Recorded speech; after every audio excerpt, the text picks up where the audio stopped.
진짜 시계를 만들기 시작했습니다. 빌런입니다. 고가의 시계를 대여해주신 구독자님께 감사드립니다. 이번에 리뷰할 브랜드는 루이비통, 모델은 땅부르입니다. 루이비통에서 시계를 만들어 왔다는 사실은 저도 잘 알고 있습니다. 하지만 비시계 브랜드에 대한 말로 설명하기 어려운 거부감과 보지 않아도 알 수 있는 강력한 패션 브랜드의 냄새 덕분에 루이비통의 시계들은 한 번도 제 관심사에 들어간 적이 없습니다. 그런데 얼마 전부터 변화의 바람이 느껴지기 시작했고 마침 구독자님께서 확신을 갖고 연락을 주셔서 루이비통의 워치메이킹을 들여다볼 수 있었습니다.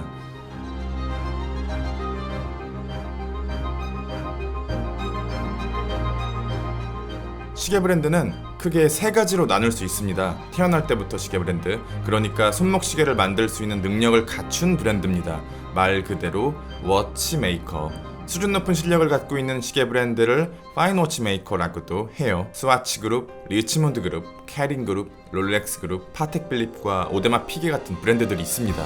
그리고 주얼리와 겸업하는 시계 브랜드가 있습니다. 대표적으로 깔띠에, 쇼파드, 피아제, 불가리, 반 클리프 아펠. 이상하게도 주얼리 계통의 시계 브랜드들은 시계가 그 브랜드의 하위 카테고리가 아닌 경우가 많습니다. 까르띠에나 쇼파드만 봐도 시계 브랜드로 시작했다가 주얼리가 추후에 편입된 케이스고, 피아제나 불가리는 파인 워치메이커 이상의 시계 브랜드로 평가받습니다.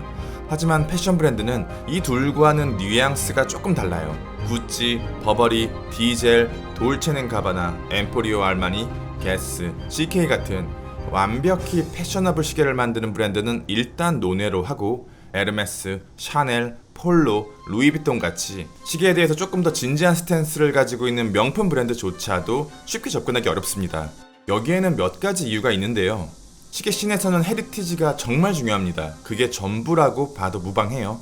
시계를 좋아하는 사람들은 어떤 분야보다도 꼰대력이 높기 때문에 가치 있는 시계들은 아주 방대한 헤리티지를 기반으로 만들어진 경우가 대부분입니다.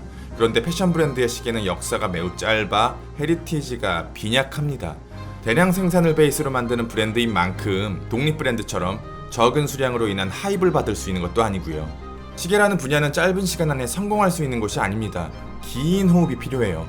어마어마한 돈과 시간과 기술력이 필요하고, 워치메이커라고 평가받을 만큼의 실력이 갖춰진다고 하더라도 그것이 사람들에게 편안해지는 데까지 매우 긴 시간이 요구됩니다. 어쩌면 분기 단위로 트렌드가 바뀌는 패션 브랜드와는 정반대의 성격을 지닌 사업일지도 모르겠습니다. 애초에 시계를 잘 만들지 못합니다. 시계를 만드는 데 필요한 제조 능력이 그렇게 간단하지 않아요.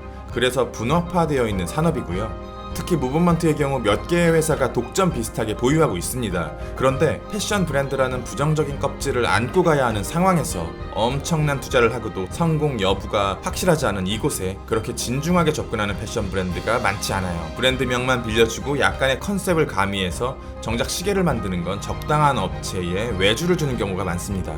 시계 브랜드가 추구하는 워치메이킹의 방향성과 패션 브랜드의 방향성은 다릅니다. 시계 브랜드는 감춰야 하고 패션 브랜드는 드러내야 해요.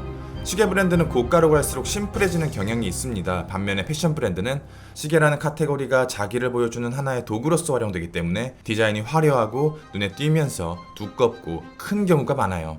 누가 봐도 이게 명품 브랜드라는 것을 보여줘야 하기 때문이죠. 가장 현실적인 문제인데요. 명품 브랜드들이 팔리는 근본적인 이유는 자본주의 사회에서 상위 계층에 대한 갈망을 중하위 계층에게 매력적으로 판매하기 때문이라고 생각합니다. 그러기 위해서는 당연하게도 흔해지면 안 됩니다. 넘치는 수요를 적절히 제한하고 거절하면서 도도한 태도를 상시 보여줘야 해요. 그래서 이런 명품 브랜드들은 태생적으로 인질 장사를 할 수밖에 없어요. 에르메스의 버킨백을 구하기 위해서는 매니저와 좋은 관계를 유지하면서 몇 천만 원 이상의 실적을 올려줘야지 구매할 수 있는 것으로 알려져 있습니다. 이런 시스템 속에서 시계는 목적이 아니라 도구가 되어버려요. 그 패션 브랜드가 만든 시계가 매력적이든 매력적이지 않든, 잘 만들었든 못 만들었든 상관없이 이 시스템 속에서 실적 쌓기 용도로 전락해버립니다. 그리고 그 시계의 가치보다 훨씬 더 저렴한 가격으로 그레이 마켓으로 쏟아져 나와요. 거기에 사람들은 매력을 느끼지 못하고요. 저는 이 문제가 고가의 명품 브랜드가 시계를 만드는 능력과 상관없이 시장의 평가가 좋지 않은 가장 큰 이유라고 생각합니다. 그러면 지금부터는 이 모든 선입견들은 전부 지워버리고 루이비통의 워치메이킹만을 바로 보겠습니다.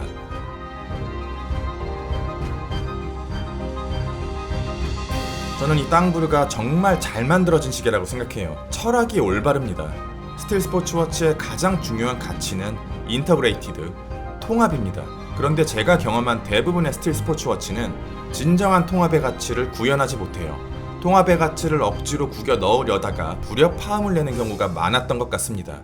그런데 이 땅부르는 인터그레이티드라는 가치를 가장 역동적이면서 이상적으로 구현한 모델이라고 생각합니다. 어쩌면 로얄오크나 노틸러스보다도 더요 최상의 착용감을 가진 시계고요. 이것보다 더 통합된 이상을 구현한 시계는 없는데 이것보다 더 편한 시계도 없습니다. 스틸 스포츠가 아니라 기계식 시계라는 범주로 범위를 늘려도 최상위권에 위치할 정도로 인체공학적으로 만들어졌습니다.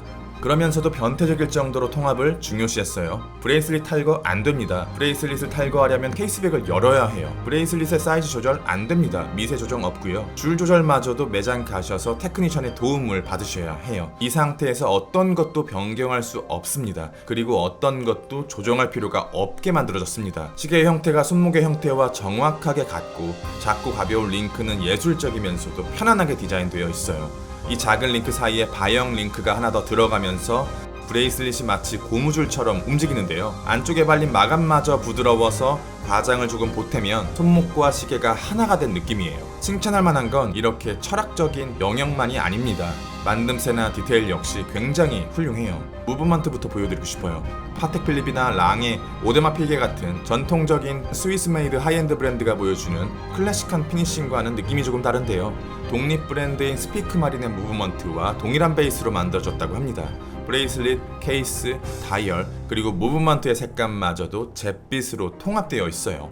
무브먼트의 보석마저도 색상을 잃어버렸고요. 클래식하면서 우아한 느낌을 주는 건 아니지만 기계적으로 절제된 피니싱과 디테일들은 하이엔드 브랜드에서 보던 것들과 크게 다르지 않습니다. 한 가지 아쉬운 건 여기 이 부분인데요. 더 깊게 들어가지는 않겠습니다만 이 정도 가격대를 가진 시계에서 하이엔드 브랜드에서 이렇게 에타크롬 방식의 레귤레이터를 사용하면 욕을 굉장히 많이 먹습니다. 에타크롬 방식이 위대하냐 프리스프랑 방식이 위대하냐에 대해서는 왈가왈부가 많겠지만 일반적으로 값비싼 시계의 무브먼트에는 프리스프랑 방식이 더 많이 사용되는 것으로 알고 있습니다.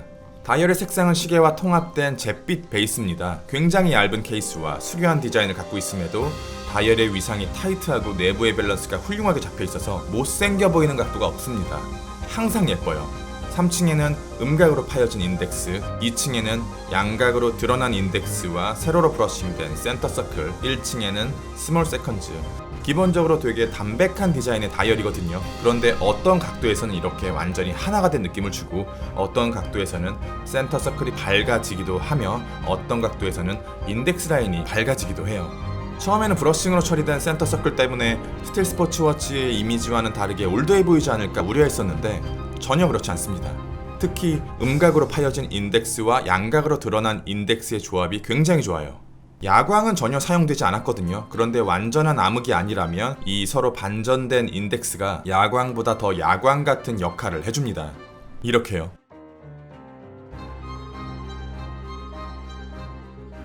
최근 스틸 스포츠워치의 붐이 크게 일어나면서 수많은 대안들이 생겨났습니다만 그럼에도 불구하고 럭셔리 이상급에서 간택당할 만한 정말 매력적인 스포츠워치는 극히 소수라고 생각합니다. 리테일가가 크게 중요하지 않은 이쪽 분야에서 최종 목표가 가능한 노틸러스와 로얄오크는 이미 넘사벽의 프리미엄이 붙어버렸고요. 일반인이 구매하는 건 현실적으로 어렵게 되었습니다. 집의 평수가 바뀌고 차의 등급이 바뀌니까요.